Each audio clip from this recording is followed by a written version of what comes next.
শুক্রবার সকালে মেঘনা এভিয়েশনের ওই হেলিকপ্টারে করেই বিজ্ঞাপনের কাজে কক্সবাজারের ইনানি গিয়েছিলেন ক্রিকেট তারকা সাকিব আল হাসান। তাকে নামিয়ে দিয়ে ঢাকায় ফেরার পথে সকাল 9:30টার দিকে হেলিকপ্টারটি বিধ্বস্ত হয়। বিমানবন্দর ম্যানেজার সাধন কুমার মোহন্ত জানান, সাকিব আল হাসান নিরাপদে আছেন।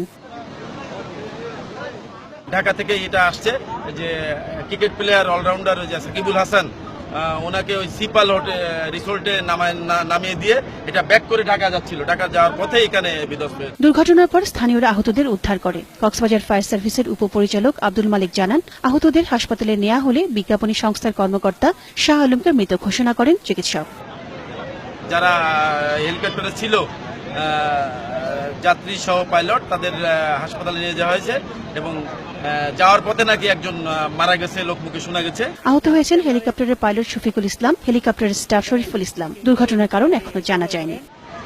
মুশফিকা নাজনীন, 21 টেলিভিশন।